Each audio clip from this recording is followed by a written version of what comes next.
E vou falar um pouco, então, sobre Itatiba, porque essa palestra é direcionada, embora eu imagine que tenha profissionais de outras regiões, mas eu vou me aprofundar um pouco no plano de gerenciamento municipal de Itatiba.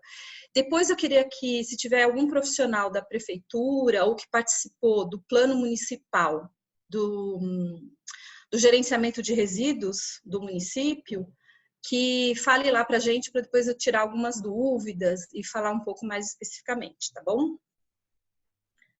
Muito bem.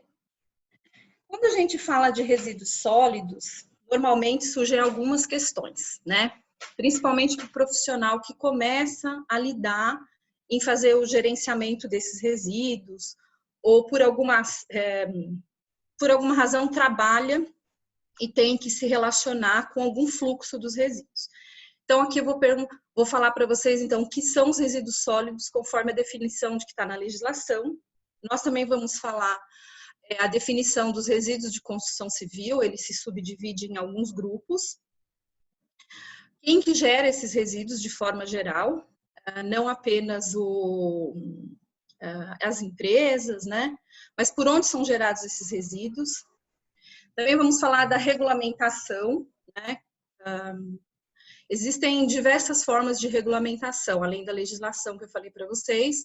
A gente vai ter por tipo de resíduo e em determinados locais que gerem resíduos únicos, né? Caso de mineração. Então, temos lá uma regulamentação específica para esses tipos de resíduos, como para resíduos de serviços de saúde e até mesmo para resíduos de construção civil. A gente tem regulamentação específica para esses tipos de resíduos, tá? Bom, mediante aos resíduos, né, que são gerados nessas instituições, nessas empresas, a gente tem responsabilidades. Vou falar um pouco, então, dessas responsabilidades por tipo de resíduo. E o que fazer, né? Então, para grande gerador ou para geradores de resíduos específicos, a gente tem aí uma tarefa a cumprir, tá? Que eu vou falar disso. E quem fiscaliza se esses geradores de resíduos estão fazendo o que deve ser feito? Porque se não fizer direito, a gente pode ter aí vários impactos. Bom, eu vou falar então quanto a gente gera de resíduo no Brasil, segundo esse estudo realizado pela Brelp, no ano de 2018, que saiu em 2019. Então, o estudo de 2019, que sai em 2020, ainda não saiu. Ele costuma sair lá pelo mês de setembro, tá? Bom, e vou falar um pouco especificamente de Itatiba, dizer que eu fiquei surpresa positivamente em ver o plano, né, em ter contato com esse plano de gestão de resíduos do município. E aí a gente vai conversar um pouquinho à medida que eu entrar nesses slides. E, por fim, vou falar, então, das boas práticas, né? Destaquei algumas boas práticas da área de construção civil. Então, é isso. Se eu estiver acelerando, se tiver dificuldade, eu vou pedir, então, para a gente falar aí com o Roger, se ele me ajuda nisso, tá bom?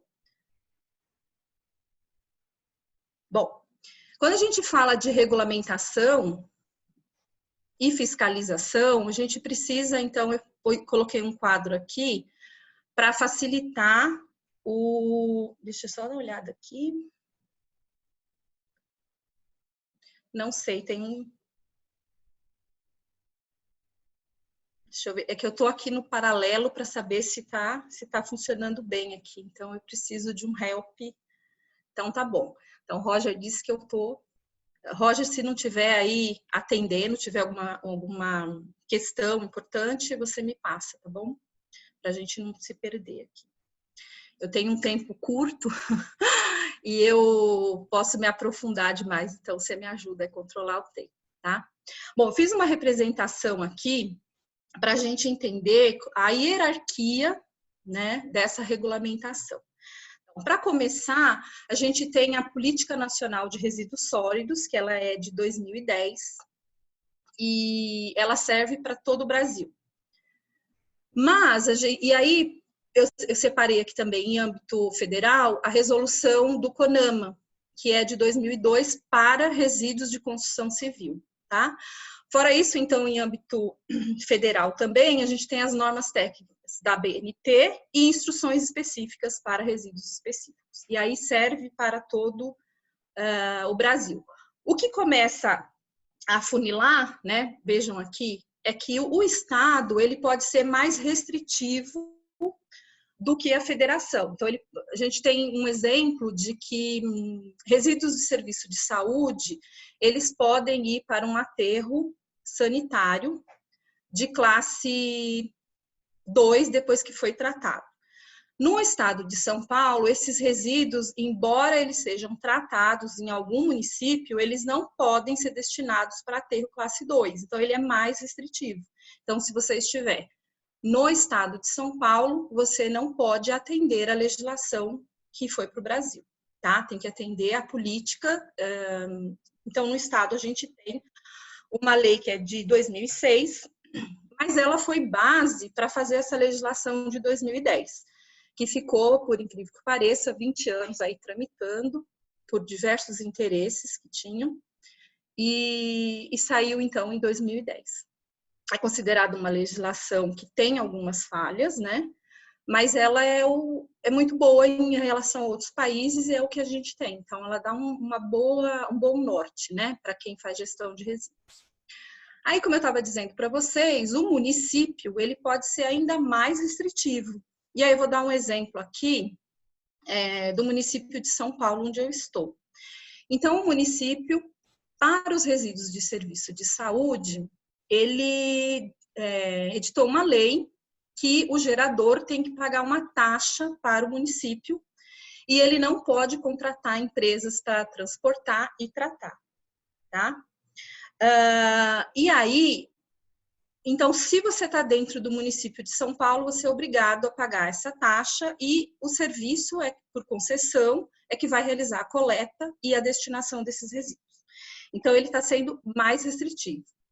Eu observei que no município de Itatiba também tem uma restrição, tem uma forma de taxação, que depois a gente vai falar sobre isso.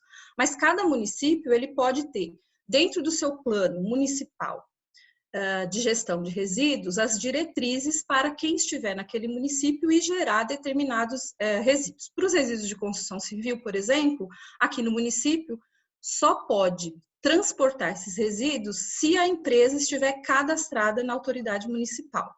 É um fato semelhante com o que eu vi aí em Itatiba, tá bom? Bom, o que pode acontecer ainda, né, dentro desse triângulo aqui invertido?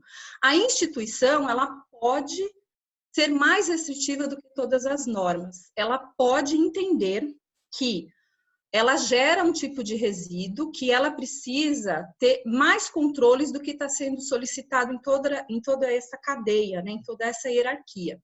E ela pode criar, então, normas mais específicas dentro da instituição. A gente tem vários exemplos de resíduos que são gerados em algumas indústrias, né, que por serem resíduos únicos, eles criam mais algum tipo de controle, que pode estar relacionado às boas práticas da empresa, aos interesses de acionistas. Isso vem crescendo ao longo do tempo, tá bom? Muito bem. Vou falar um pouquinho da Política Nacional de Resíduos Sólidos. Eu precisaria aqui de um dia ou dois para falar, mas eu vou ser sucinta e vou apresentar as definições para a gente depois partir aí para os exemplos do que a gente tem. Bom, então a política ela foi instituída em 2010, tá? E ela trata, então, um apanhado que trata de princípios, objetivos, dos instrumentos, né? E ele dá essas diretrizes em relação a quem são os responsáveis pelos tipos de resíduos, inclusive do poder público, tá bom? E é isso que eu vou explicar daqui a pouco. E ela também ajuda a pensar numa forma de gestão integrada. Então, a gestão integrada pode ser por um grupo de geradores daquele mesmo tipo de resíduo, que vai desenvolver uma tecnologia ou uma forma de contratação, e também para os municípios, porque eles são os responsáveis por alguns tipos de resíduo. Então, os resíduos domiciliares, os resíduos de varrição, os resíduos públicos. Então, a prefeitura, às vezes, está num município pequeno e ele pode fazer, então, aí um consórcio, pode fazer integrar, né? Que gera um pouco daqui, outro gera outro lá, e aí aonde que vai colocar, né? Porque ninguém quer um aterro no seu quintal. Mas, quando os municípios são pequenos, tem que se buscar essa solução. Então, a política ajudou e trouxe algumas diretrizes, inclusive para os pequenos municípios se organizar para isso. E eu vou falar um pouquinho para vocês o que foi importante dentro da política, que foi feito aí junto com a federação para a liberação de recursos, colocando como um item a ser impeditivo, né, de repasse desse montante se não tivesse o plano. Então, resíduo é uma coisa séria, né? Bom, uma coisa bem importante que eu gosto de destacar nas minhas falas é que a política trouxe como uma observação, uma obrigatoriedade de olhar a prioridade em relação à geração de resíduos. Quando eu estou no presencial, eu gosto de perguntar para as pessoas, né, olhando para elas, se elas sabem qual que é o ideal da geração de resíduos, né? Como é que a gente não consegue ter essa troca? Então, eu vou dizer para vocês, né, que quando eu faço essa pergunta, eu digo o que se gera por aí. Então, no final, eu vou dizer para vocês um pouquinho disso, tá? Então, é não gerar, reduzir, reutilizar, reciclar, tratar e fazer a disposição ambientalmente adequada. E isso é o que tem trazido aí algumas possibilidades das pessoas, né, e de negócios em relação à busca, né, de desenvolvimento de melhor destinação. Que destinação é diferente de disposição, que é o que eu vou explicar agora. Não sei se eu estou indo rápido, deixa eu consultar aqui o meu facilitador. Está indo bem, Neuzete. Ah, então tá bom. Eu me sinto um pouco fria falando com a tela, assim, mas tudo bem, vamos lá. E aproveitando, a presidente da associação, a Nilza, está agradecendo a sua participação, tá? E a gente tem também o Edson Castro, que colocou aqui que ele participou, né, da elaboração da Política Nacional de Resíduos Sólidos no Congresso Nacional. Poxa, que ótimo, que prazer ter você aqui no nosso grupo. Que bom. Bom, então, para definir, a gente, como eu disse, o tempo é pequeno, o tema é muito abrangente, mas vamos definir a questão dos resíduos sólidos, né? Tem todo aí um texto, né, para dizer de forma bem resumida que o resíduo sólido é aquilo que não serve mais para mim, para a gente, para a empresa, para quem gerou. Não serve para o meu uso, mas ele serve para ter outro processo. Ele pode ser destinado, ele pode ser transformado, ele pode ser reutilizado, enfim. E aí a gente começa a desmistificar. Eu não sei se aqui no grupo tem muito conhecimento, depois eu vou pedir para o Roger me ajudar, se tem mais leigos ou se já tem pessoas que estão familiarizadas com esses termos que são importantes, né, para quem faz a gestão. Eu gosto de frisar isso porque eu vejo, quando eu falo para estudantes, né, em qualquer área de formação, que é uma oportunidade, né, profissional.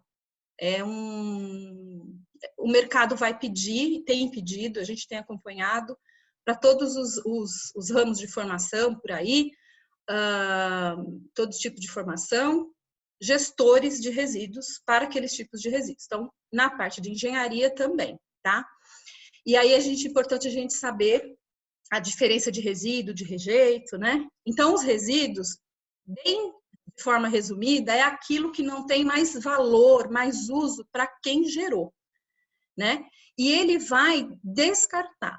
E quando a gente fala que ele vai descartar, então ele vai destinar. Então, ele pode destinar um resíduo que ele gera para ser transformado em outro produto. E ele não vai para o aterro sanitário, ele não deve ir para o aterro sanitário quando ele é classificado como resíduo.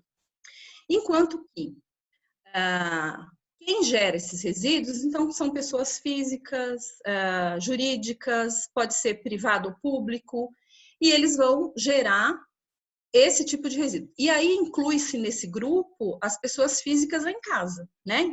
E aí eu tenho que participar dessa responsabilidade da geração do meu resíduo. Tem alguns resíduos que a gente pode escolher, gerar ou não.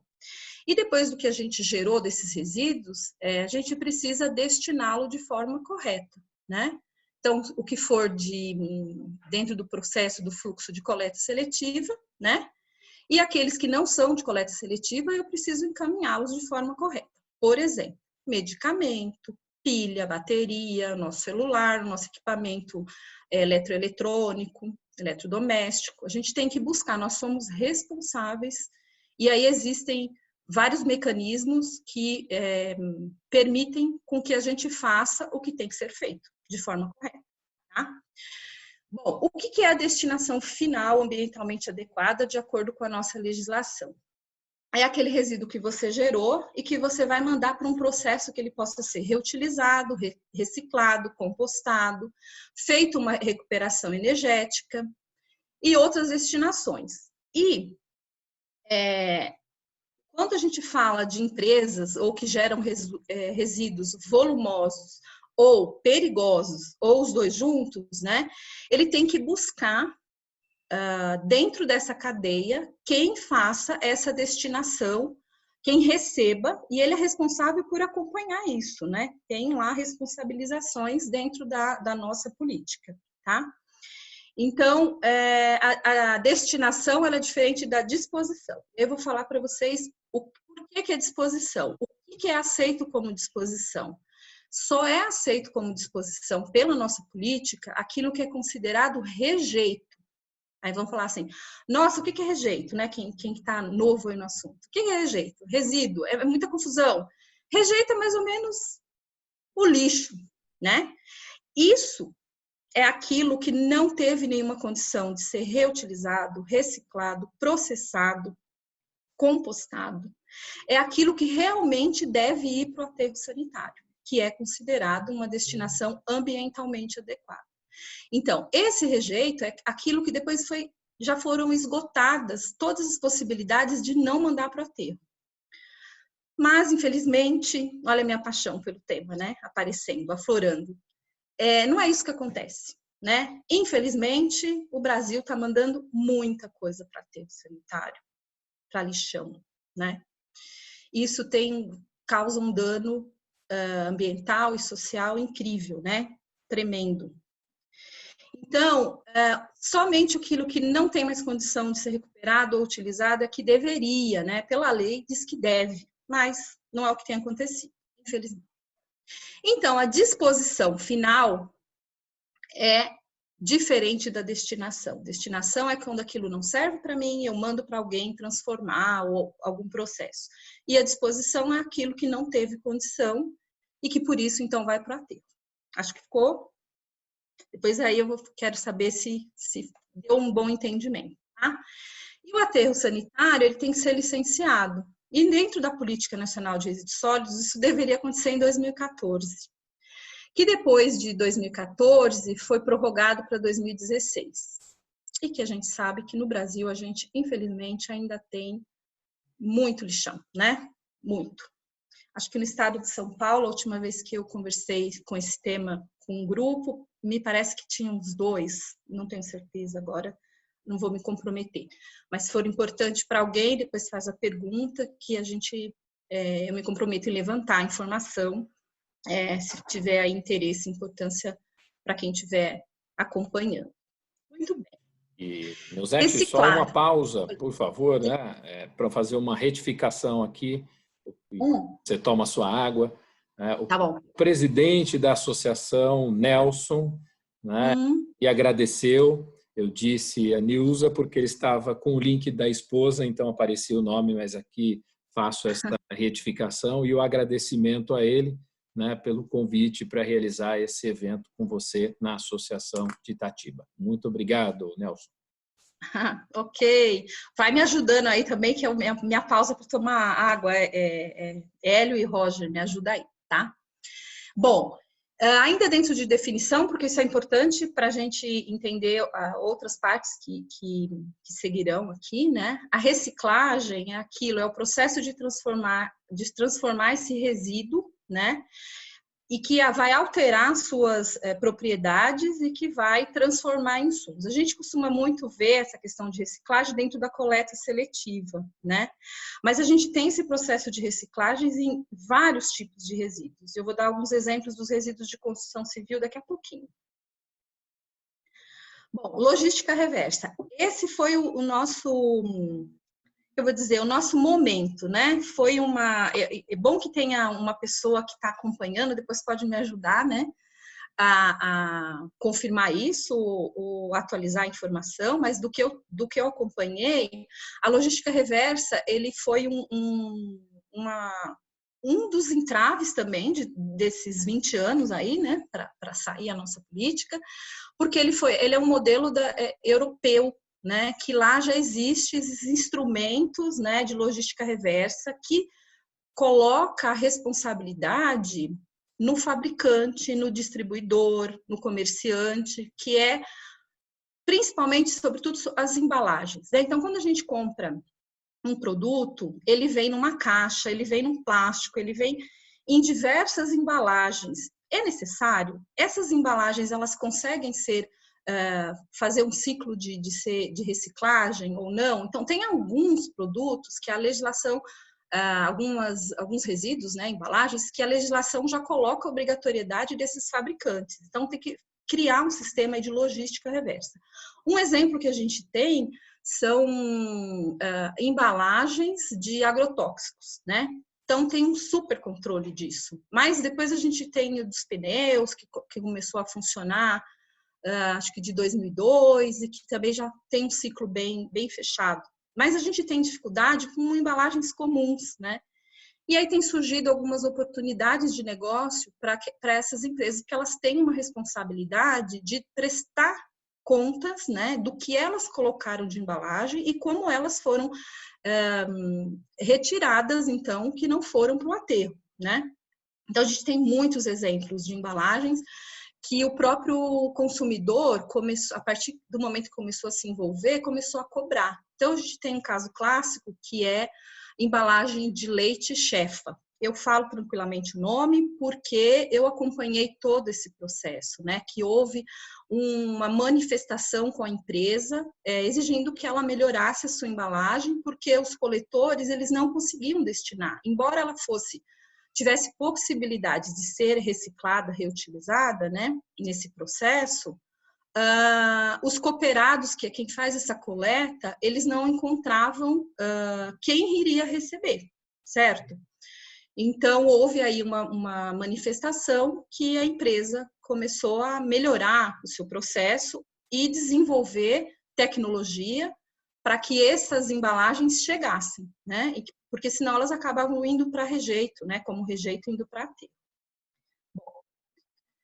Gerenciamento de resíduos sólidos. Isso aí é um conjunto de ações, né? Quando você está no papel de gerenciar aqueles resíduos que você gera na sua instituição, você vai ter as etapas da coleta interna, externa, para onde vai. Você precisa acompanhar todo esse fluxo. E esse gerenciamento, ele pode ser por tipo de resíduos, né? Ou ele pode ser por instituições específicas, como exemplo, saúde, né? Para os geradores de resíduos de saúde, eles precisam ter um plano independente do seu tamanho e da quantidade de resíduos que eles geram, certo? Para uma construção, também precisa ter esse plano, né? Um empreendimento que vai ser construído ou que vai ser demolido, tem que ter um plano e ali vai ter que dizer todos os tipos de resíduos e quais são os fluxos que esses resíduos vão ter até chegar ou numa destinação ou numa disposição.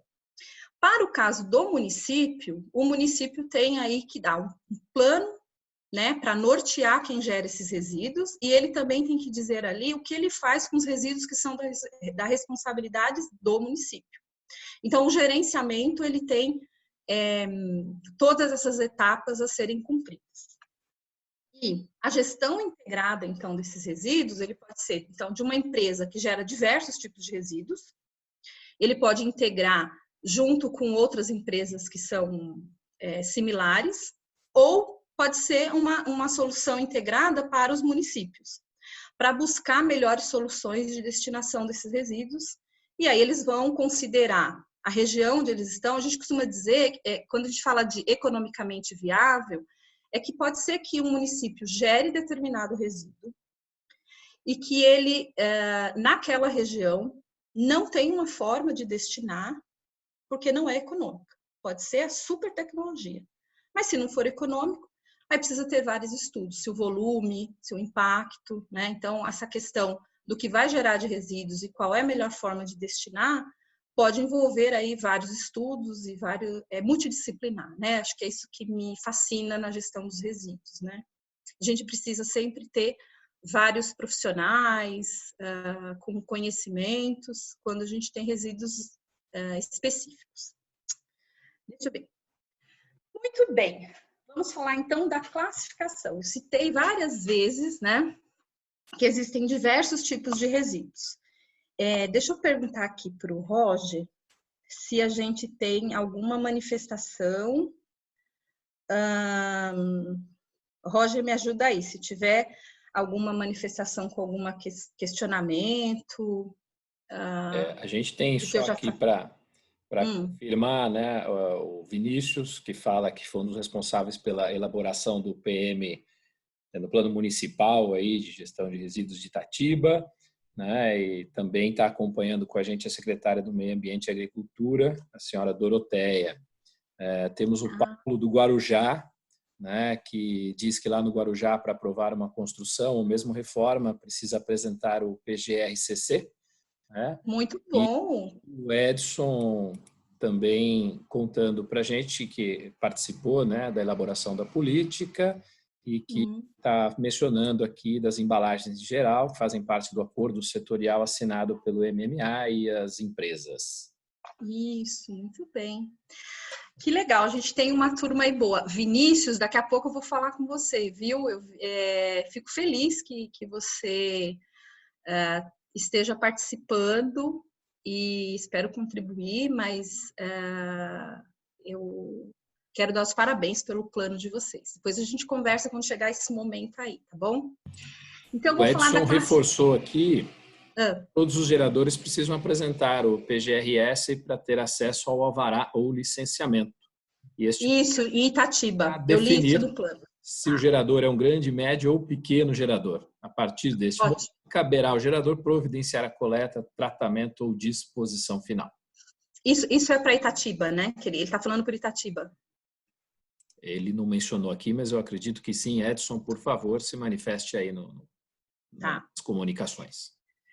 Legal. Bom, ainda falando dentro da Política Nacional de Resíduos Sólidos, né, ela que dá para a gente, no seu artigo, no 13, né, quanto à origem, quais são esses tipos de resíduos. A gente tem os resíduos domiciliares, que são os comuns aí para a maioria das pessoas que não estão envolvidas, né, com essa gestão.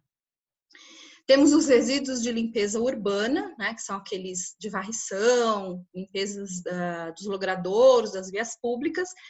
E aí eles entram como resíduos sólidos urbanos, né? Porque um pouco dessa característica do resíduo domiciliar, quando você está numa instituição de saúde, lá a gente conhece como resíduo comum, resíduo do grupo D, que é não perigoso, né?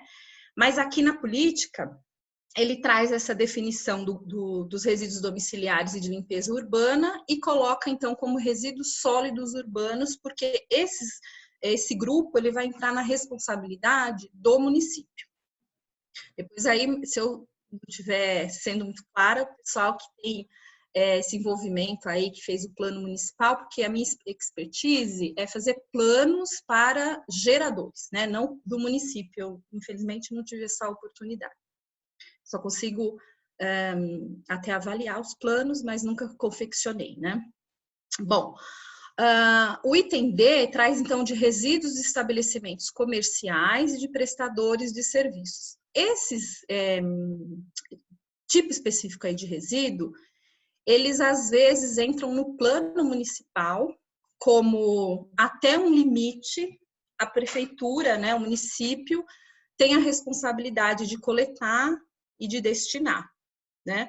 Mas, às vezes, o próprio município pode criar aí categorias para quem gera esse tipo de resíduos, é o caso aqui do município de São Paulo, que acima de 200 litros é considerado um gerador que precisa contratar um serviço de coleta e de destinação para aquilo que pode ser destinado, por exemplo, os recicláveis que esses estabelecimentos gerem, ou mesmo para coleta seletiva, né? Ou os que vão para disposição. Então, tem essa classificação de resíduos que vai ajudar como vai ser feito o plano municipal de resíduos, né, de gerenciamento. Mas a gente tem os resíduos de serviço público de saneamento básico, que também tem lá a sua classificação desses resíduos por tipo e como que eles devem ser destinados e a quem apresentar o plano, né?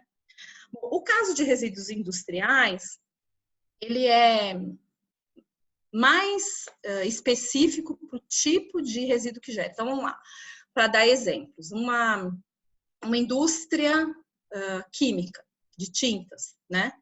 Então, ela vai gerar aqueles tipos de resíduos da indústria e ela, obrigatoriamente, tem que ter um plano de gerenciamento de resíduos, porque ela tem que se reportar ao município onde está gerando aqueles resíduos e ao Estado, né? Pelo tipo de serviço que aquela indústria, qual é o produto que sai, né, desse processo produtivo, quais foram os resíduos que foram gerados e como eles são destinados. A gente tem vários exemplos da indústria que tinha um custo altíssimo de destinação de resíduos ou que destinavam de forma inadequada e que foram autuadas e muitos termos de compromisso ambiental e etc. E que desenvolveram, então, novas formas de tratar esses resíduos e que começou a ter aí um retorno, né? Passou a ser sustentável. Então, o resíduo é um mundo, né? Bom, aqui é o grupo que eu fico mais confortável, são os resíduos de serviço de saúde. A gente tem aí uma curiosidade, são os resíduos mais complexos, né? Porque eles têm 5 grupos, um dos grupos tem 5 subgrupos, e eles vão do infectante, perfuricutante, rejeito radioativo, comuns, recicláveis, químicos perigosos, não perigosos, líquidos, sólidos, né? E a gente está vivendo um momento muito complicado para a geração dos resíduos de saúde devido à pandemia, né? Do coronavírus e da doença Covid-19, porque é um resíduo do grupo A, ele é grupo A1, ele tem altas possibilidades, né, de infectividade e ele é perigoso.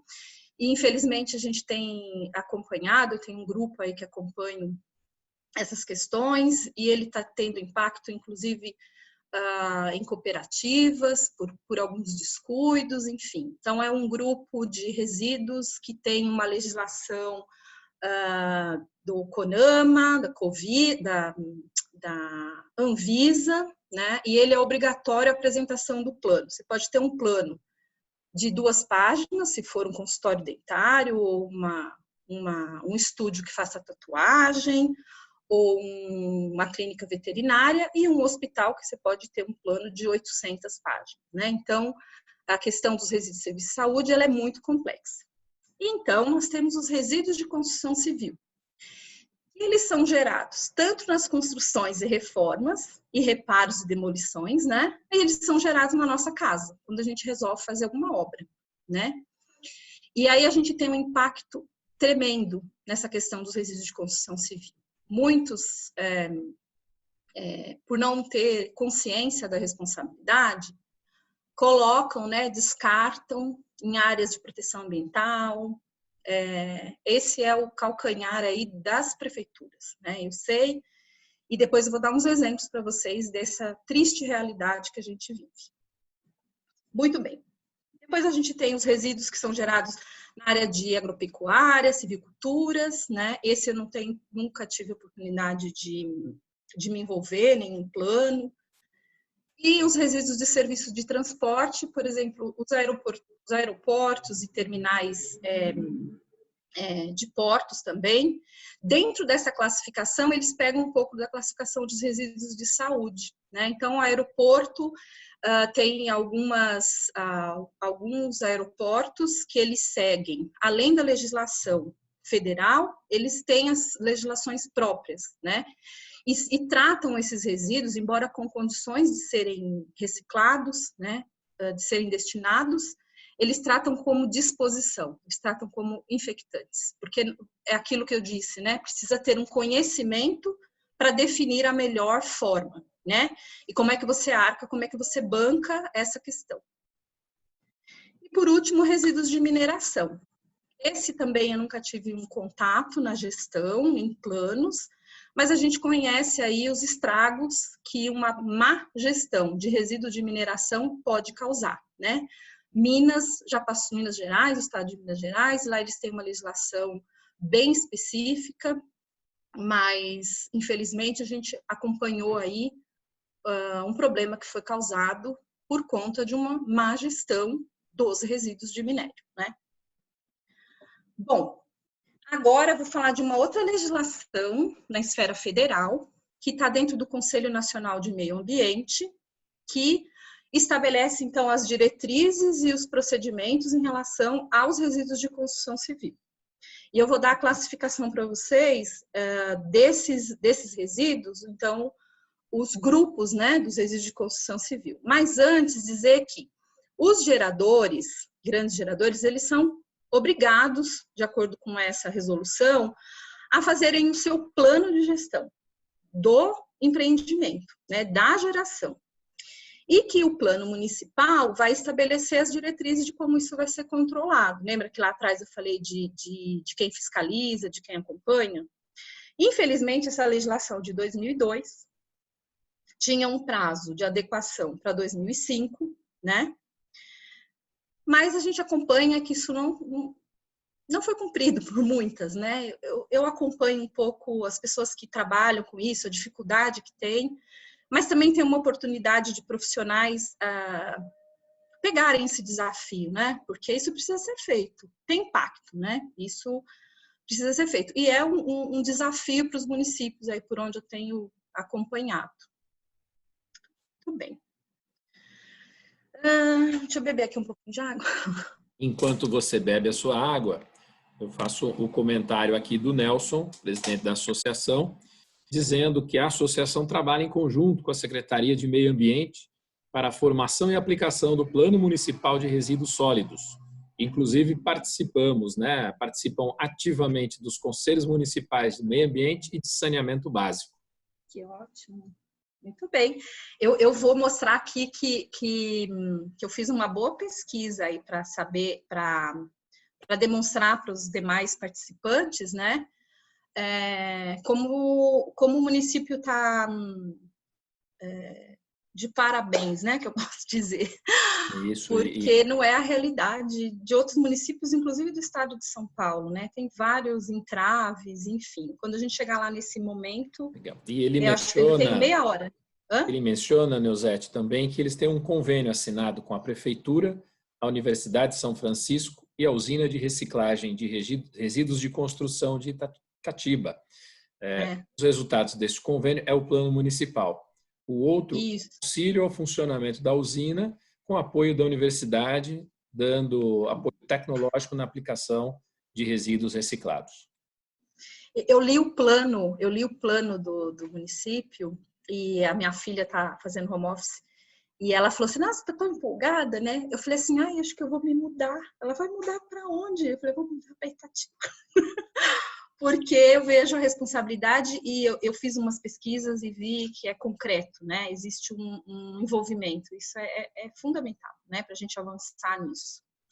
Bom, então a classificação, segundo o CONAMA, no caso dos resíduos de construção civil, o CONAMA ele dá, e para outros resíduos, a parte externa, né? Extra estabelecimento.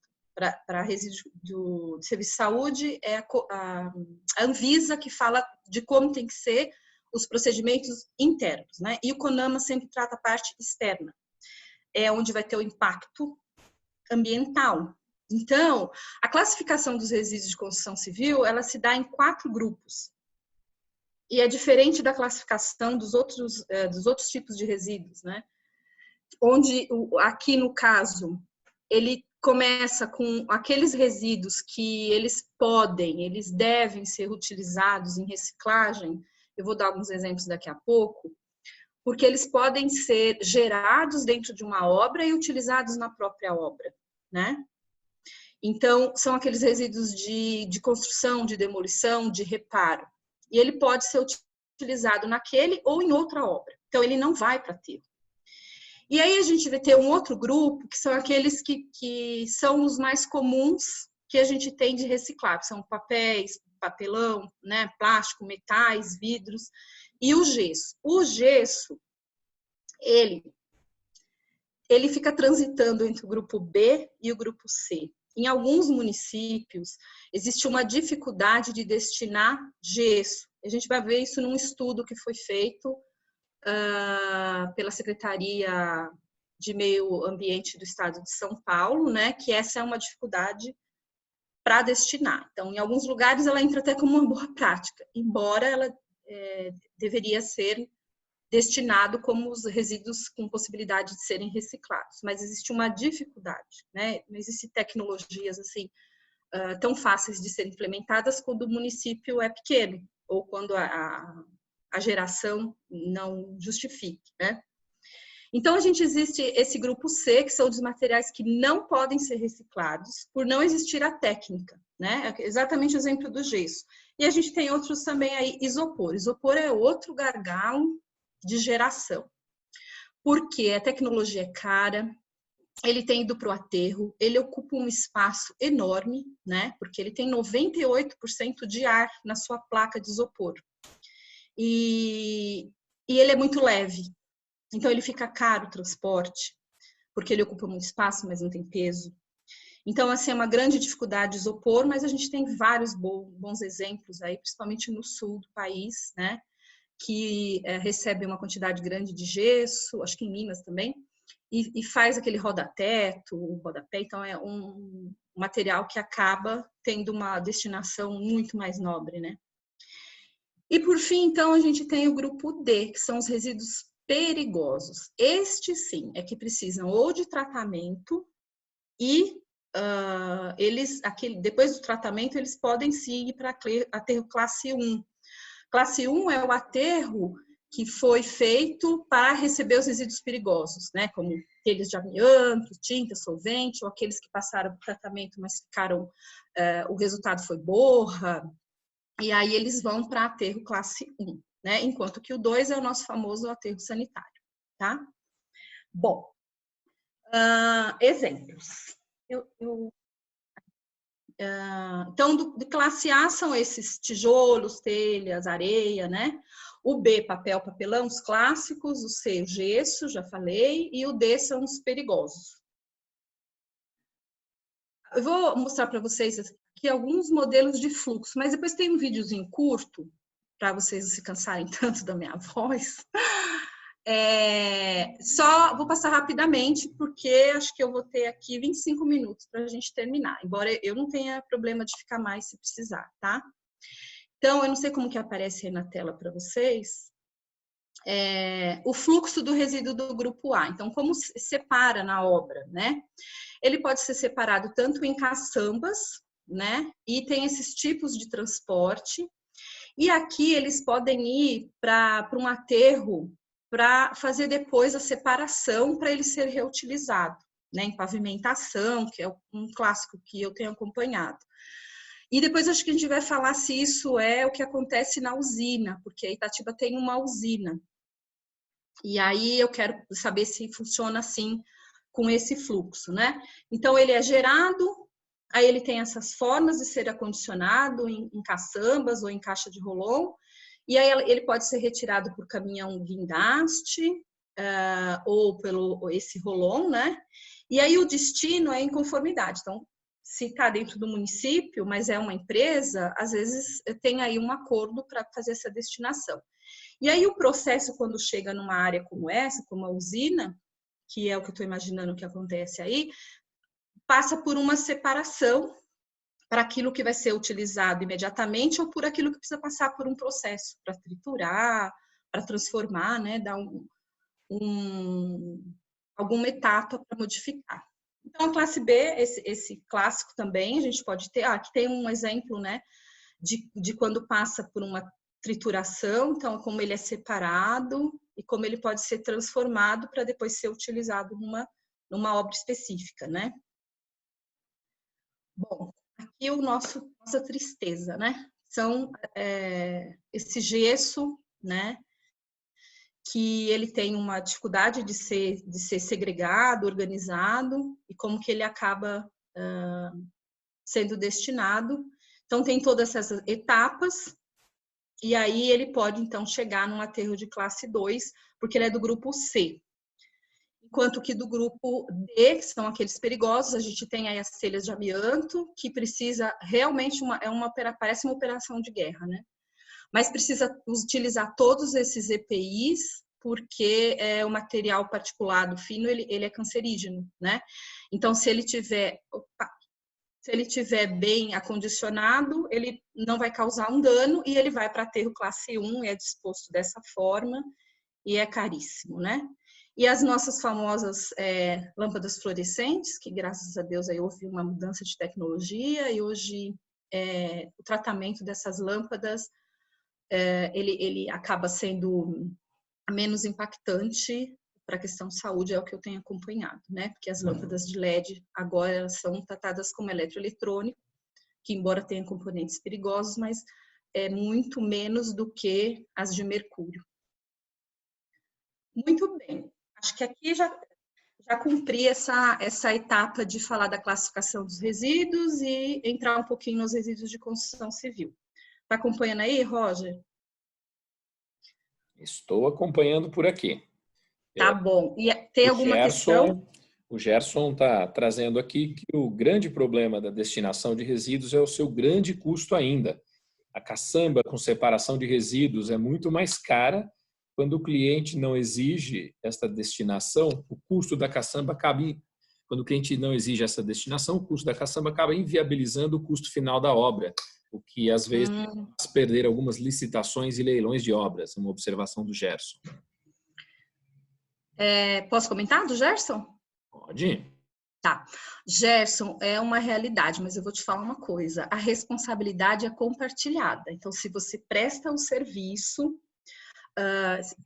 eu não sei qual é a etapa que você está aí da prestação de serviço, mas assim, as coisas começam a inverter, né? Tem a questão do custo que vai impactar, mas tem a questão da responsabilidade, né? Então, quando eu trabalhei numa empresa que eu fiz um edital para contratar para a execução da obra e foi colocada a responsabilidade da empreiteira comprovar a destinação, ela além de comprovar a destinação, de me dar a certificação do que ela destinou, o resíduo não era dela, o resíduo era da empresa. E a empresa tinha que prestar contas para o IBAMA por conta do seu processo produtivo, então era cadastrado como potencialmente poluidora.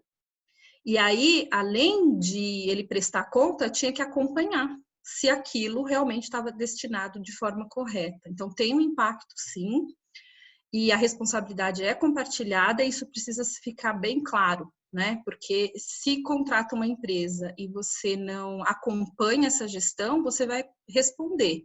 E aí, meus colegas advogados, que sempre tem advogado, acho que nesse grupo tem também, podem reforçar isso, né? Tá na lei. Então, tem um custo e esse custo ele tem que ser diluído, ele tem que aparecer. Porque se der algo errado, vai responder por isso, tá bom?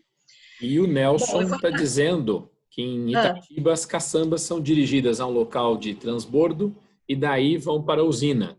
Lá é feita uma separação e classificação. Após, são encaminhados para os britadores, que produzem várias granulometrias. Esses materiais britados são comercializados para o mercado e para a própria prefeitura. Excelente! Eu quero me convidar a fazer uma visita no processo de vocês. Se eu tiver essa oportunidade, vai ser uma honra para mim, de conhecer esse processo como um todo. Isso é pouco comum, infelizmente. E o Ivan está dizendo que você, Neuzete, tem toda a razão com relação a esse tema da responsabilização. Pois é. Ser gestor de plano é um trabalho difícil de executar, mas ele assim, é de uma satisfação quem faz, que atende, porque é possível de atender. Eu já trabalhei em instituições muito complexas, públicas, e eu me orgulho de dizer assim, se fez, todo mundo tem que fazer, entendeu? Se a pública fez, com os recursos, é uma questão de tem que atender, tem que fazer, né? Então, é difícil, dá muito trabalho, e é o tipo de trabalho que você não vai aparecer. Que bom, porque se apareceu é porque deu ruim, né? E se for um profissional que precisa aparecer nos resultados, tem que procurar outra área para atuar, né? A de resíduos não vai dar certo para essa pessoa, para esse tipo de profissional, porque é bom não aparecer. E tem que trazer assim bem perto mesmo todos os envolvidos na questão, porque o impacto, se fizer de forma inadequada, vai respingar na empresa, socialmente, e a mídia está de olho, a gente sabe que tem muitos maus gestores que estão respondendo, né? Então é uma coisa séria. Bom, vou falar aqui... E o Nelson, só complementando, Neuzete, o Nelson diz aqui que pelo plano já está instituído o controle de transporte de resíduos para controle logístico das caçambas e também que iniciarão a obrigatoriedade de apresentação do plano de resíduo para os novos licenciamentos de obras. Isso, eu vi lá no plano, eu vi, tá? Tem essa meta lá. Bom, vou falar um pouco aqui da situação do Brasil, né? Me corta o coração. Se tivesse aqueles desenhos, eu ia pôr um coraçãozinho cortado, né? A gente tem a Abrelp, que é uma associação que cuida desse panorama, que ele faz uma pesquisa, eles mandam anualmente uma pesquisa para todos os municípios, para que eles respondam como está sendo a destinação desses resíduos. Nem todos os municípios respondem, isso do Brasil, tá? E eles fazem uma projeção em cima de uma metodologia que eles criaram para chegar no resultado que eles apresentam, então, anualmente, tá? Bom, então, em 2018, os resíduos sólidos urbanos, né, que tem a responsabilidade dos municípios, foi de 79 milhões de toneladas. Eu faço essa, né? Mas que só 92% fizeram essa coleta, né? E que 6,3 milhões de toneladas não foram objeto de coleta, foram objeto de coleta, mas com destinação imprópria, né? O que quer dizer isso daqui? 59,5% dos resíduos coletados foram destinados de forma adequada, mas olha, são 59, mais a metade, né? Mas a gente tem que olhar que 29,5 milhões de toneladas foi despejado em locais inadequados por 3 mil municípios do Brasil. O triste disso é que ano após ano isso muda muito pouco. O aumento da melhor destinação em relação... A gente não sabe se anda, por que anda para frente, anda para trás, mas isso é um dado que quando a gente trabalha com pesquisa, a gente fica triste, né? É um sentimento. E que, de acordo com esse estudo, então, a gente viu que por habitante são gerados 380 quilos de resíduos sólidos urbanos, que aí vão entrar todos aqueles na conta daqueles que eu falei, que é o grupo A, o item A, e o B, né, que é de responsabilidade do município. Que isso equivale à geração de 1,04 kg de resíduos por dia por pessoa no Brasil. Se a gente pegar uma comparação com os Estados Unidos, lá eles geram 2 quilos, né? E a gente consegue fazer uma relação, alguns estudiosos, de que essa geração ela está relacionada ao seu poder aquisitivo. Eu, quando estive na Espanha, foi logo pós-recessão, e eu fui visitar um sistema de tratamento de resíduos lá na Galícia, e eles apresentaram os dados e eu perguntei, nossa, mas como que caiu drasticamente, né, esses 2 últimos anos? Como que caiu? Como assim, né? Eles falaram assim, porque a gente estava em recessão, então o pessoal não consumia, não gerava resíduo. Então está relacionado o que a gente gera.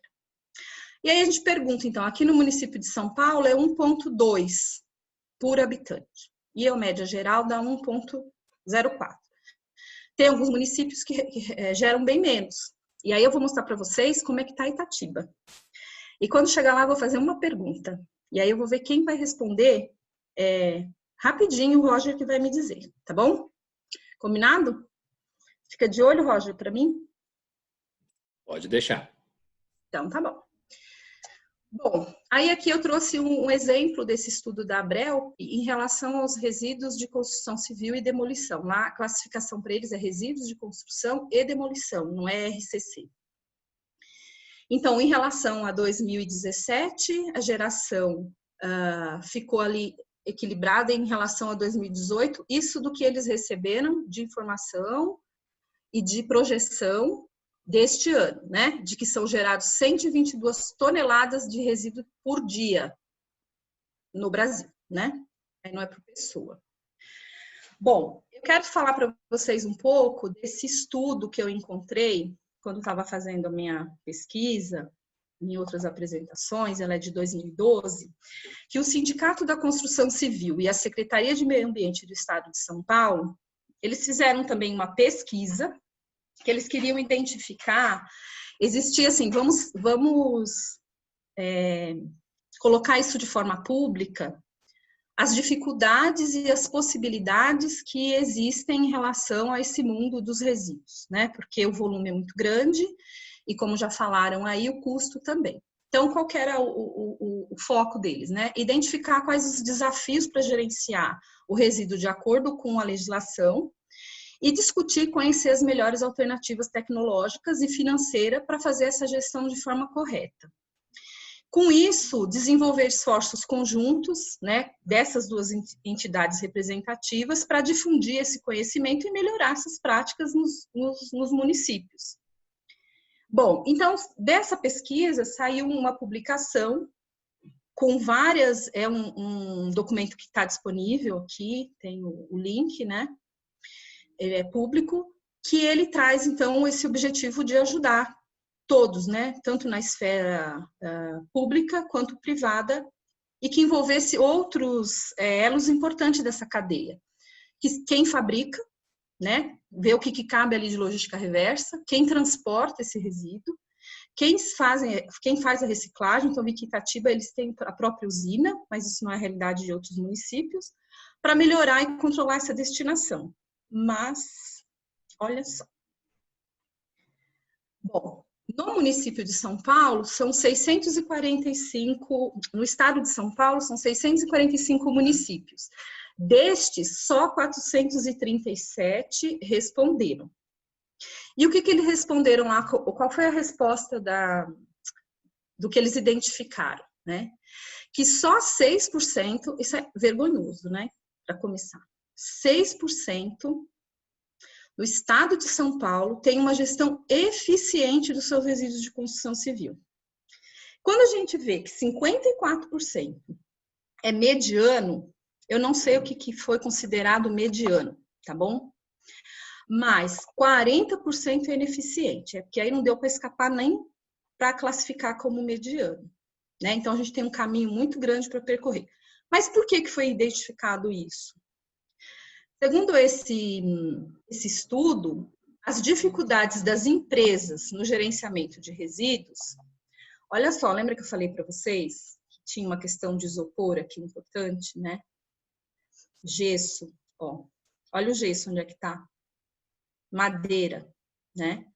Isopor também tem lá 5%. Essa é a grande dificuldade que precisa desenvolver. Engenheiros, vamos buscar desenvolver tecnologia para isso. Itatiba está aí com a usina, mas é uma oportunidade aí para outros municípios, né? Para pensar em negócios, porque isso daí está impactando, né?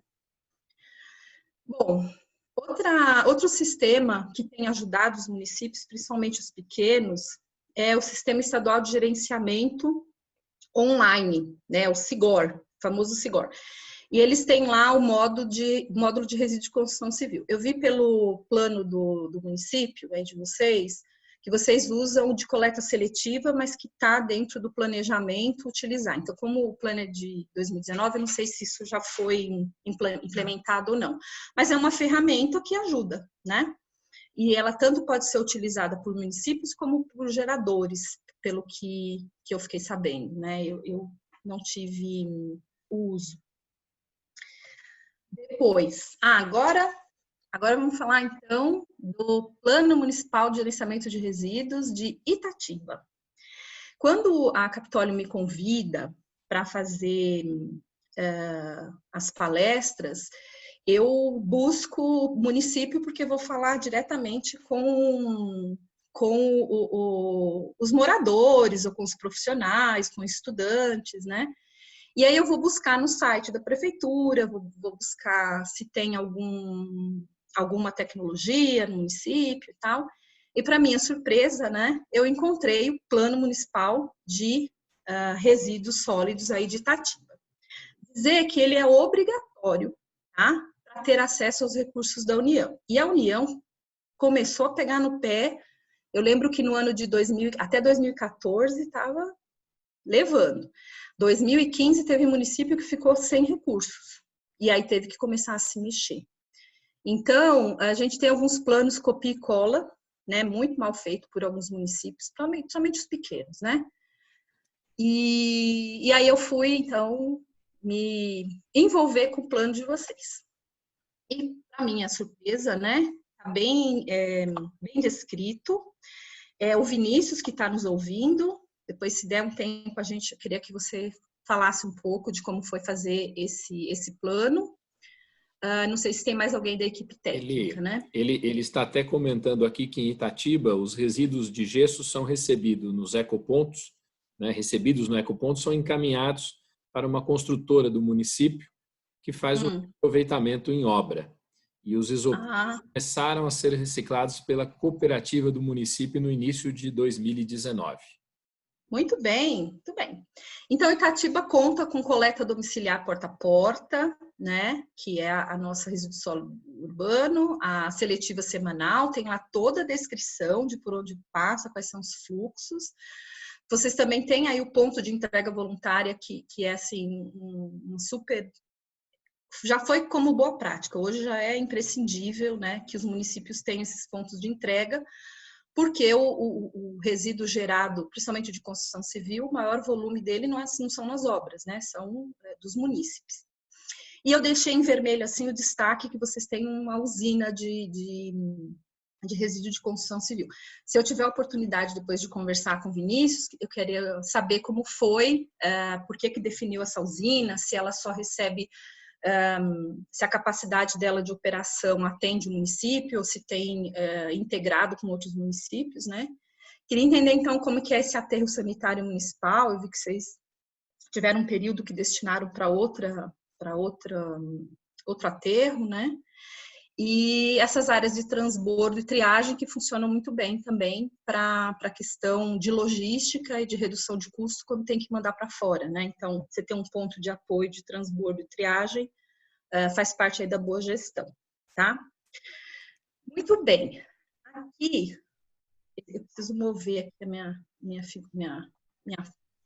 foto aqui. Então, quem é responsável? Aqui é mais para os demais que estão participando, que são de Itatiba, que porventura não conheçam, né? Normalmente as pessoas não vão procurar conhecer como é feito o sistema de gestão de resíduos, né? Se preocupam com outros. Mas, então, a Secretaria de Obras e Serviços aqui é responsável pela gestão, tipo, essa equipe que fez o plano. Ela realiza, então, a contratação. Então, o serviço de coleta não é feito pela prefeitura, então tem uma contratação, né, para fazer essa coleta. A fiscalização, aqui muito importante, né? A fiscalização para disposição irregular é de responsabilidade da prefeitura. Mas, como não é diferente, né? O corpo, ele é pequeno, né? O corpo técnico, eu vou falar daqui a pouco.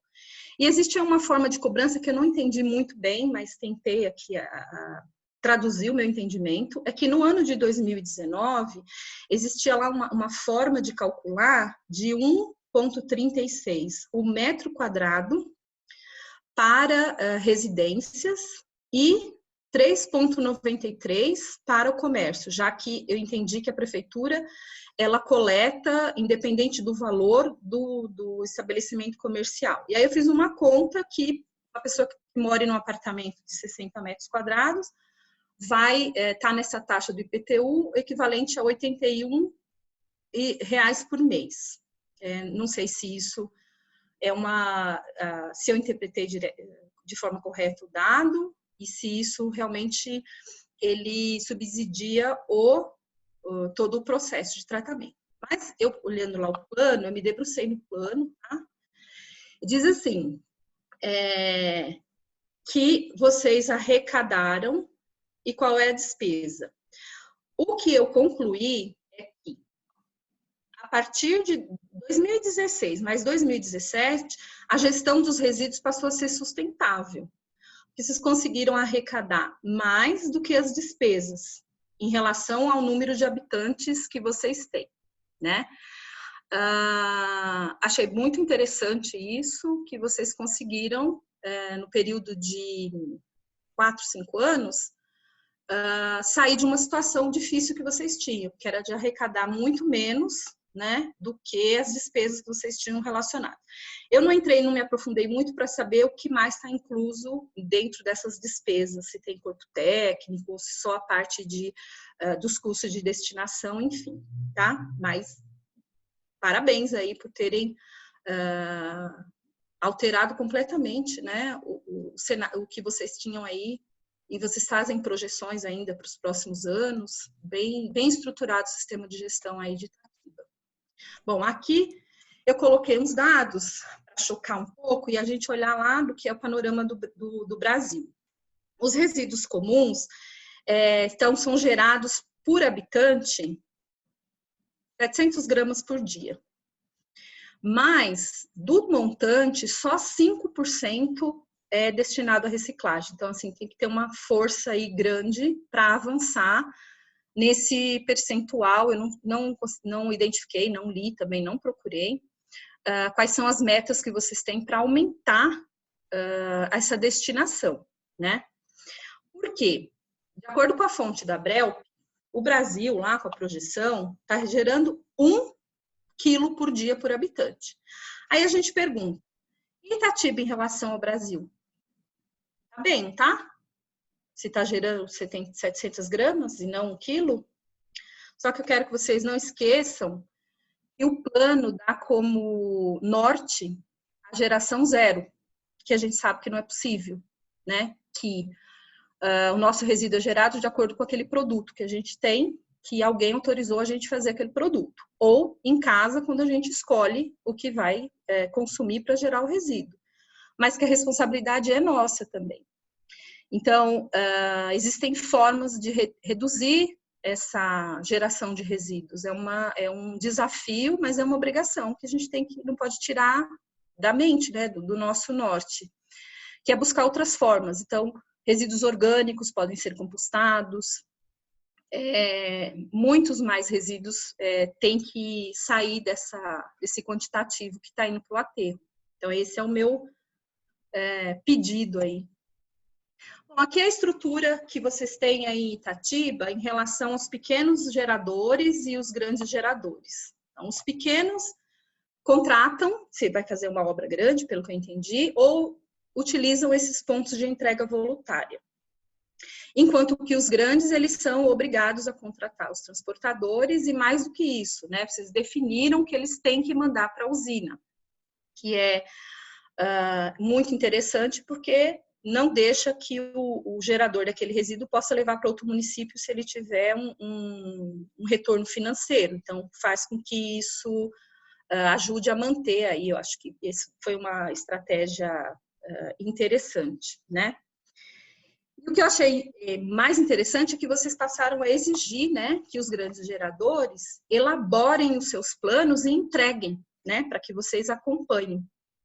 e que essa usina, ela beneficia, né, a reciclagem e transforma os resíduos de classe A em agregados. Então, uma super alternativa que o município encontrou, e pode ser, em relação aos outros, considerada uma boa prática, né, pelo tamanho, pela quantidade de habitantes que tem.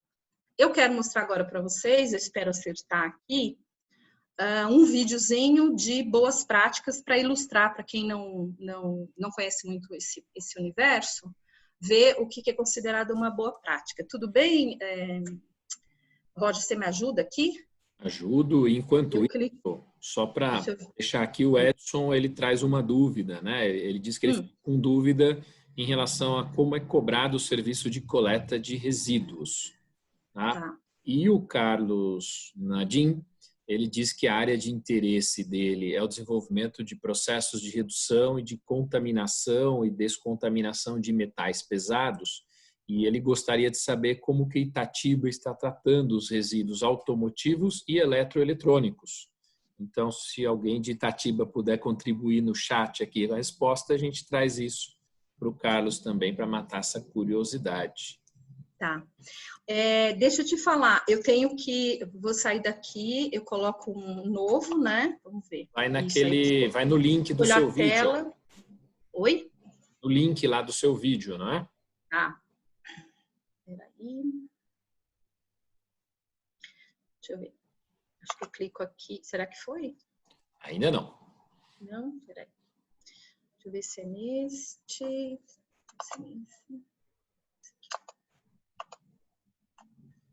E o Paulo, enquanto isso, ele comenta que ele não gostou da forma de pagamento por metro quadrado da residência, pois não privilegia quem procura gerar menos resíduos.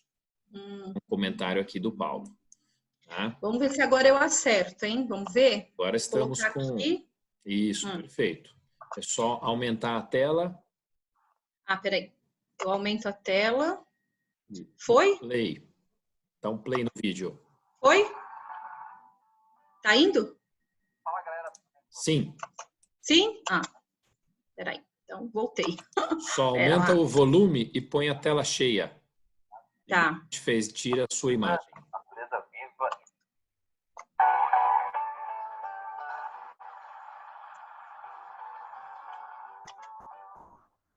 Fala, galera, tudo bem com vocês? Essa semana a gente foi visitar os nossos associados no Espírito Santo, Vitaliza, Natureza Viva e também a marca ambiental em Cariacica. Veja as imagens, a gente conseguiu fazer a reunião dos usinas daquele estado justamente para trabalhar na inclusão do agregado reciclado na tabela do estado do Espírito Santo e também das prefeituras da região metropolitana de Vitória. A gente também fez uma alteração no nosso mapa, justamente para facilitar as denúncias de descarte irregular de entulho, falsificação de CPR eletrônico ou MDR e crimes relacionados à gestão incorreta dos resíduos. Então, mapa.abrecom.org.br para descartar entulho, comprar agregado reciclado e também fazer denúncia relacionada a algum crime na área de resíduos da construção civil e demolição. Vale lembrar que no mapa Precon nós temos área de transnutriagem, aterros de NETs, usinas fixas, usinas móveis de reciclagem de entulho e também ecoponto, você, cidadão que gera até 1 metro cúbico de entulho, pode descartar nos ecopontos relacionados no mapa Precon. A novidade também é que a gente adicionou agora a cidade de Porto Alegre. Acesse mapa.brecon.org.br e conheça os ecopontos da cidade de Porto Alegre. No dia 23 de agosto, a gente lançou também a campanha de conscientização da Brecon. Você está vendo aí a campanha?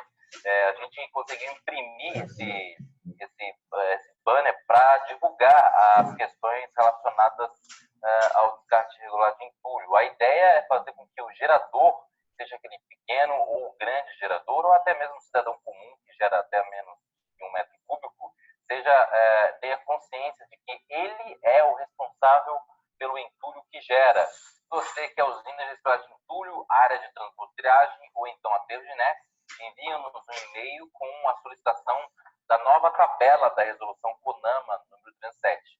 Essa tabela foi lançada agora no dia 23 de agosto e a gente introduziu, em parceria com a Abrapat, os resíduos de tintas imobiliárias, embalagens vazias de tintas imobiliárias com lâmina seca de tinta. Esses resíduos são recicláveis e na sua nova resolução, a resolução 469 de 2015, a classificação B da CONAMA passa a abarcar também resíduos de tinta, certo? Siga-nos nas redes sociais, Facebook, Twitter e Instagram. E você sabe, a Bricom é sustentabilidade na construção civil. Vamos juntos.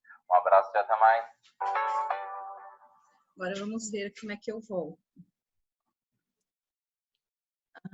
Pera lá. Só voltar lá para a apresentação. Tá, vamos. E agora não sei como eu saio daqui. Dá um pause ali no vídeo. Ah. Fecha essa tela da internet, do YouTube. Tá bom. Acho que agora foi. Isso, e volta lá para a sua apresentação.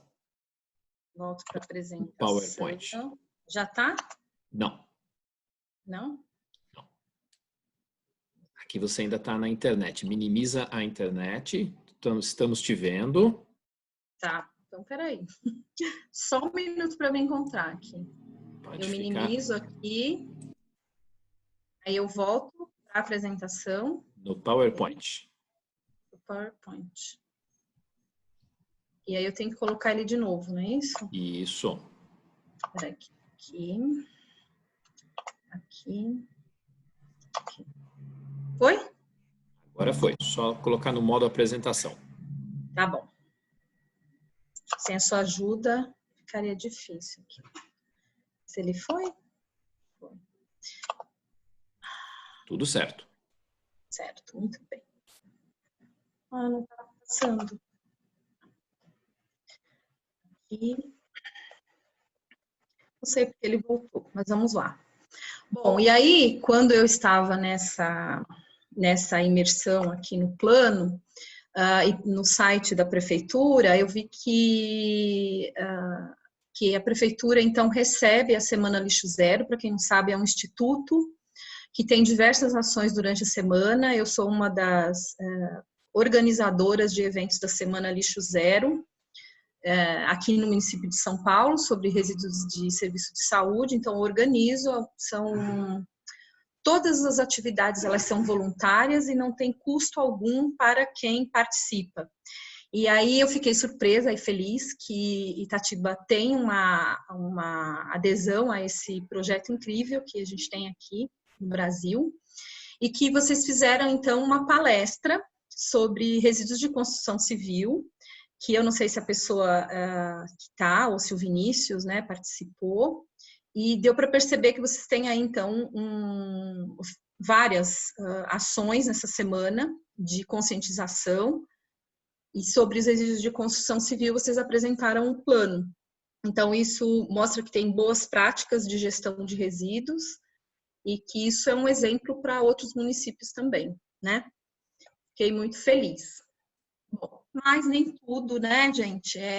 Nem tudo são flores. Então, de acordo com o plano, eu vi que vocês em 2019 fizeram um monitoramento de 174 pontos de descarte de resíduos de construção civil, e que esse trabalho hercúleo foi feito por 5 agentes para dar conta de tudo isso. A gente sabe que não há muito investimento nessa atividade, e que a gente sabe também que somente em situação de flagrante é que é possível fazer um auto de infração, autuar, multar, e que isso tem um custo enorme para o município, né? Então, vocês fizeram aqui uma estimativa de que são R$ 53 por tonelada, e que é difícil de reverter isso para quem causou esse dano. Então, eu quero compartilhar com vocês outro vídeo aqui. Agora vamos ver como é que eu faço. Saio daqui, começando a me entender com isso, hein? Agora eu vou aqui. Ponho tela cheia. Foi? Foi sim. Agora é só Foi? colocar o play. Tá, deixa eu só mudar o áudio. Aumentar o áudio, isso, por favor. Não, você tirou o áudio. Aumento o áudio aqui. Vamos ver se agora dá. Ah, eu tenho que sair também.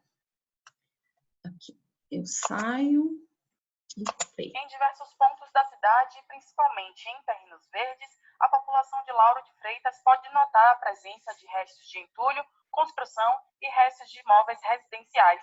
A prática do descarte irregular é crime previsto na Lei Municipal de Lauro de Freitas 1742 de 2018. Apesar do que pensam, o descarte não é de responsabilidade da Prefeitura e o munícipe deve fazer no local correto. As empresas que fazem a destinação certa para estes materiais cobram valores que cabem no bolso dos munícipes, evitando uma possível multa mais cara. Para resíduos volumosos verdes, o valor é de R$ 71,00 para cada 1.000 quilos. E para resíduos sólidos de construção, R$ 23,00 para cada tonelada. A Secretaria de Serviços Públicos tem uma equipe de fiscalização direcionada para o tema, onde aplicam as sanções e realizam atividades educativas. Quem gera o resíduo, ele é responsável pelo descarte. Então, as pessoas se acostumaram ao longo da caminhada de suas vidas a descartar em qualquer local, qualquer dia, qualquer hora. Justamente, esse plano veio para regulamentar. E o que é que acontece? Também os municípios têm a responsabilidade de construir ecopontos. E o que é esse ecoponto? Onde o morador que está fazendo uma pequena reforma em sua casa, que tem um resíduo mais ou menos de um carrinho de mão, ele pode descartar nesse ecoponto, que é para receber até 0,5 metros cúbicos. A partir daí, ele fazendo a reforma na sua casa, ele precisa contratar um papo-entulho, e o papo-entulho com certeza vai descartar no local apropriado, que será no aterro, onde é um aterro privado. Nós temos uma equipe de fiscais, o que a gente fala, a diretoria de fiscalização, e cabe a essa fiscalização estar visitando as comunidades, fazendo uma campanha de conscientização, também notificando, e depois dessa notificação, a pessoa que gerou aquele resíduo, ele é obrigado, ele tem até 72 horas para retirar. Muitos, até por falta de condição mesmo, termina deixando, e quando está no passeio público, passa a ser uma responsabilidade nossa. Parece contraditório. Não é uma obrigação nossa, mas quando alguém descarta, que a gente não sabe identificar quem foi o gerador daquele entulho, está em passeio público, a prefeitura não vai deixar. Então, ela termina recolhendo, fazendo uma parte que não é de competência da gente. Ajude a manter a cidade limpa, evitando o descarte de resíduos sólidos em terrenos baldios, passeios e calçadas públicas. Você pode registrar uma denúncia através do Alocesp, que atende no número 3378-8500. Se deseja reportar uma situação irregular em seu bairro, nossa equipe atende pelo número de WhatsApp 99230-1642.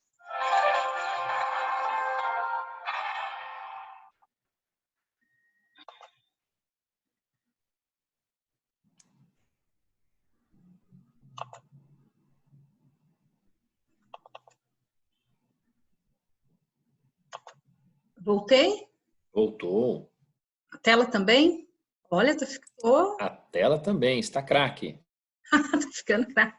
Bom, gente, estou terminando. Eu observei que eu passei um pouquinho do tempo. Eu costumo controlar, mas hoje é lidar com a tecnologia, enfim, estou me adaptando. Mas eu concluo nos próximos 3 minutos, tá? De forma geral, eu quero deixar para vocês como consideração que a gestão inadequada representa um grande desperdício, mas que 70% da geração dos resíduos, ele não está no grande gerador. Então, esse é um problema que fica dentro do município. A gente viu no vídeo que eles fizeram de um problema uma forma de comunicar e colocar à disposição um contato para as pessoas fazerem denúncia. Tá? Então, cada município vai encontrar a sua forma de falar com o seu munícipe para que tenha essa situação melhor, né, melhor gerida. E que é possível, sim, né? Precisa encontrar, se dedicar para poder avançar nisso, né? Então, de forma geral, os municípios é que têm que promover essas ações de fiscalização, de regulação, porque eles são os responsáveis e ficam com o ônus também, né? Tem que elaborar procedimentos. Então, a exemplo aí de Itatiba, vocês já têm esse plano integrado, vocês já têm. A questão é da fiscalização. Depois eu queria conversar com o Vinícius para saber como que é isso na real, né? Porque quando a gente lê o plano é uma coisa, vi que vocês têm um número, se isso é suficiente para o tamanho que vocês têm, né? Mas que é necessário fazer essa disciplina com os pequenos e grandes geradores. Então, tem que ter um sistema, um fluxo de acordo com o gerador.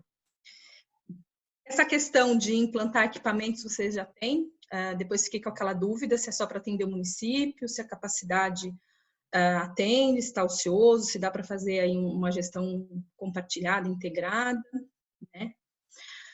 Bom, felizmente o Brasil está mudando o modo de lidar com essa questão. Não é, como dizia a vovó, né? Não é pelo amor, é pela dor, é no bolso. De encontrar também formas de tornar esse problema economicamente viável e com receitas. A gente tem visto algumas boas práticas em relação a isso. Que o manejo adequado, ele traz a melhoria da qualidade de vida, né, nos impactos, a questão financeira também fica diretamente impactada. Importante destacar, eu falo essa última fala aqui, que é a comparação dos dados da Secretaria do Meio Ambiente, que existe ainda um desconhecimento de muitos gestores em relação à legislação. E que falta entendimento também do plano municipal para muitos municípios. Felizmente, para Itatiba, não. E que é evidente a conclusão deles, né? Evidente a importância de capacitar tecnicamente gestores públicos e privados para o correto gerenciamento dos resíduos. Especificamente aqui para os resíduos de construção civil, tá? Bom dizer que é um prazer, né? Que eu estou aqui por mais alguns minutos para questões que vocês queiram elaborar. E eu não sei se o Vinícius está por aí, se ele pode falar para a gente um pouco dessa experiência e o Roger faz essa transmissão aí para a gente. O que você acha, Roger? Ok. Neuzete, só o Carlos Alberto Nadim está dizendo que na construção civil os pequenos geradores descartam materiais químicos, orgânicos e metais junto com os resíduos inorgânicos, né, entulho, que é impossível separar depois. E diz que a alternativa poderia ser criar compartimentos separados para tintas e químicos / metais na mesma caçamba, como é a coleta dos reciclados. Isso ele está falando em relação aos pontos de entrega voluntária? Acredito que sim, né? Está dando a opinião dele aqui sobre essa questão da dificuldade de separação dos materiais. Né? Talvez, eu não sei, ele deve ser o meio, né? O que transporta ou o que recebe. Então, quando uma boa prática que a gente acompanha, né, principalmente para outros tipos de resíduos, é quando identifica, transforma aquilo num procedimento e acompanha. Então, se tem essa possibilidade de implantar, porque o resultado vai ser melhor para destinar de forma correta, sim, acho que precisa ver como vai viabilizar uma boa forma, né? O Paulo Gameiro está agradecendo a você e a todos da organização do evento, né, pela excelente apresentação. O Ivan, ele comenta aqui apenas como observação para os colegas e reforçando o que já foi dito, né, a Lei de Responsabilidade Solidária está na CLT, artigo 2, parágrafo 2º, e mais recentemente com a reforma da Lei 13.467 de julho de 2017. O Edson fala que nas caçambas não é permitido resíduos químicos, somente construção civil, mas nos ecopontos sim é possível. E o Luiz Henrique agradece a excelente apresentação e deseja a todos uma boa noite. Boa noite. Bom, se tiver mais... O Vinícius está por aí, não? O Vinícius está por aqui, ele deixou até o celular para eu passar para você. Que legal. Vocês se falarem, né? Que ele não consegue aqui falar, se manifestar. Tá. Tá bom. Que bom. Queria conhecer mesmo, tirar mais dúvidas, porque pode ser depois, se o Vinícius me autorizar também, quando tiver novas oportunidades de falar de resíduos de construção civil, citar o exemplo exitoso, que me parece, pelo que eu li no plano, e se depois a gente conseguir isso, compartilhar um pouco dessas experiências e transformar isso numa boa prática divulgada. Ok. E também o Edson dá os parabéns pela apresentação e se coloca à disposição também. A Sara gostou muito da apresentação, parabéns a todos, uma boa noite. Eu não sei se o pessoal tem mais dúvidas, podem colocar aqui no chat ou no Q&A para a gente... Opa, no Q&A tem mais coisas aqui. Tá. O Carlos comenta também que para madeiras, isopor e plásticos, a alternativa no mundo é a queima. Ainda cara, precisa de lavagem de gases para evitar a contaminação do ar e em sequência de água e solo. Quem falou isso? Quem foi? Carlos Alberto Nadim. Carlos, é caro e a gente precisa buscar melhores tecnologias, né? Grupos de engenheiros, vamos lá, né? Vamos buscar melhor tecnologia para destinar isso. Isso é um material que é rico, né? Isso aí. O Leonardo agradece pela excelente apresentação com ótimos conteúdos, te dá os parabéns, né? E o Nelson, nosso presidente da Associação dos Engenheiros e Arquitetos de Itatiba, ele diz que foi muito bom, por ser a primeira apresentação online, foi excelente, né? Agradecendo a palestrante e todos os participantes, e lembrando que essa iniciativa e várias outras são patrocinadas através do termo de fomento financeiro celebrado entre a Associação dos Engenheiros e Arquitetos de Itatiba e o CREA São Paulo. Muito obrigado, Nelson, pelo convite para organizar esse evento e espero que possamos repetir mais vezes. Agradecendo também a Neuzete pela brilhante explanação aqui a todos, muito consistente, e tenho certeza que todos vão tirar ótimo proveito de hoje. E agradeço a Capitólio Aperfeiçoamento Profissional por proporcionar esta noite diferente para todos, uma noite de capacitação e aperfeiçoamento, e colocar-nos sempre à disposição de todos. E o Vinícius está dizendo aqui, por fim, que gostaria de parabenizar e agradecer em nome da Prefeitura o apoio da Associação dos Engenheiros e Arquitetos de Itatiba e a palestra ministrada por você, Neuzete.